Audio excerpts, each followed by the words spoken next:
Hello, Bobby Torres of Frightbox Recording here, critiquing subscriber mixes, episode 14.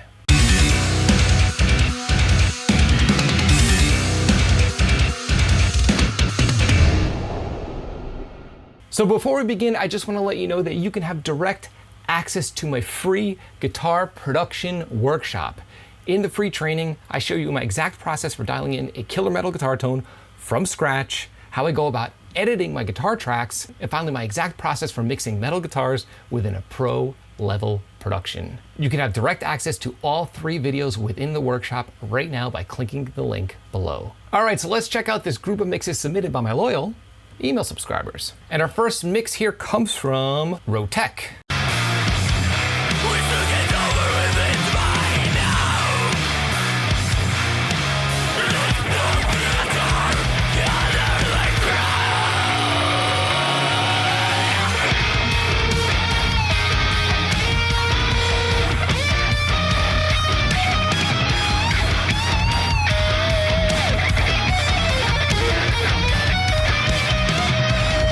Okay, well, Rotek, I love what I'm hearing, and I really like the guitar playing. Killer lead guitar work, awesome playing overall, killer production. Everything has a nice punchy and crisp vibe. My only note here is that I could tell your mix is severely limited. Now, this is just my own personal taste. I think if you just backed up the limiter just a little, maybe a little less compression, your mix will breathe a little more, and you'll be able to hear the individual elements in a much clearer manner because there will be less distortion surrounding the mix. Again, that's just my own personal opinion. Some people like a slightly distorted mix and a very clipped mix, but again, I feel like backing off on the processing will really help the sound of your mix overall. So dude, I really dig this production. Just shoot me an email with this band. I'd love to check out more. All right, our next mix here comes from Victor.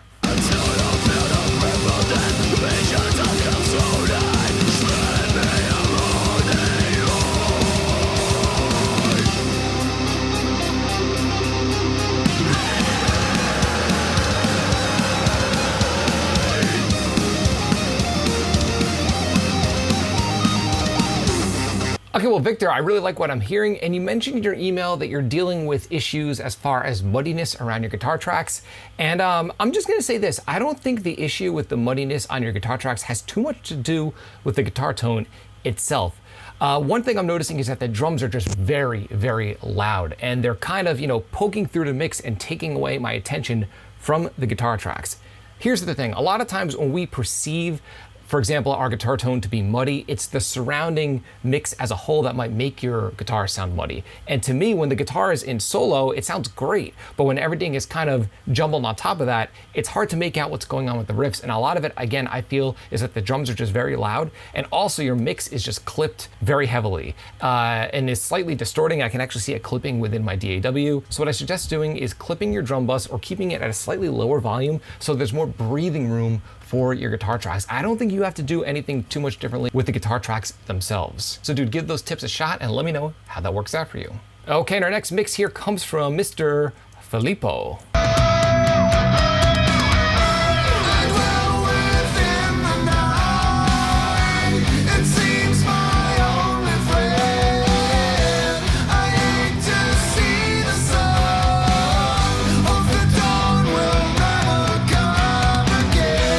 Okay, well, Filippo, I really like what I'm hearing. Great tune, really catchy, great vocal melodies. I like the guitar tone. I like the overall production as a whole. My only note here is I noticed that the guitars are slightly panned inward, and if they're not panned inward, it sounds like you're using some stereo imager or imaging plugin, either on your master fader or on the guitar bus. And my suggestion here would be that I don't think you necessarily need it. And if it's not that, I highly recommend just taking your rhythm guitars and panning them out hard left and hard right. For some odd reason, people are hesitant to do this, but let me tell you, 99% of the pro metal mixing engineers or hard rock mixing engineers out there hard pan their rhythm guitars. It just makes the mix sound much wider, and it helps create clarity within the mix because there's more space in the middle for the snare drum, kick, bass guitar, and vocals and lead guitars and everything else. So Filippo, thank you so much for your submission, and I really like what I'm hearing, and keep me posted on your future productions. All right, our next mix here comes from Paul.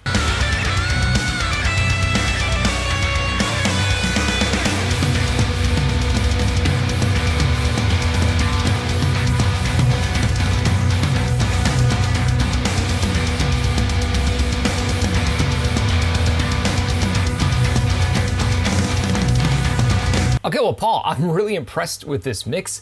Also, the actual playing on the song itself is really good. Awesome balance with the drums. They sound nice and punchy and warm. Great guitar tone. My only note here, and I mean my absolute only note here, is that on the lead guitar track, I hear a lot of high frequency information that's kind of taking my head off. I don't know if you're using a different tone for your lead guitars than your rhythm guitars. It doesn't really matter what tone you're using. I would recommend just rolling off some more top end on your lead guitars just to get rid of those harsh, higher frequencies that are popping through the mix. Because when you hit some of those higher notes, or when the guitar player hits some of the higher notes, it really pops out of the mix for me. So that's my only real note here. Other than that, I would say the mix is killer. Just try using a low pass filter and being a little more heavy handed with the filtering on your guitar solos and lead guitars, at least as far as this guitar tone is concerned. Excellent job, and keep me posted on your future productions. All right, and our final mix here comes from Mr. Toby.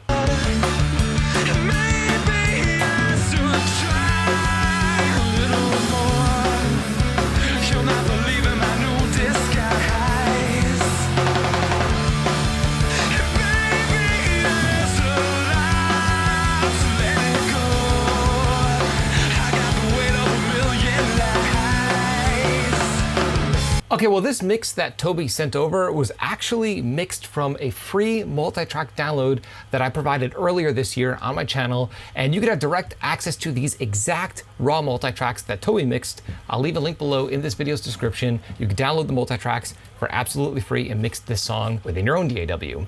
Toby, I really like the mix, and you were having issues, or at least you were saying you were concerned about the amount of compression on the lead vocal. And dude, I'm gonna be honest with you, I think the amount of compression that you're using sounds great. This particular track is a hard-hitting, more rock track, and he's very dynamic as far as vocal range, and a heavy-handed compression setting on this particular vocal I feel works well, because that's just the nature of this track. There's a lot going on with the drums, the guitars are kind of all over the place, and the vocal has to be very solid and unmoving in the mix.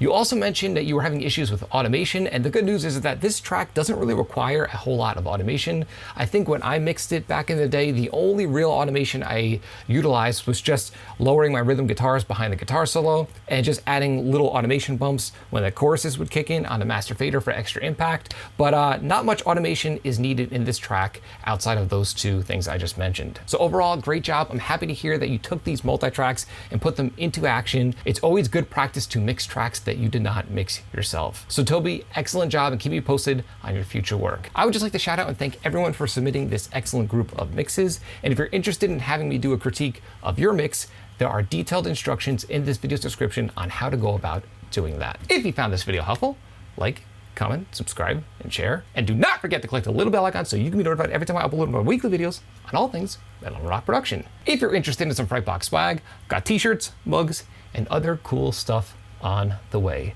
There's a link below to the Frightbox merch store in this video's description. And until next time, happy mixing.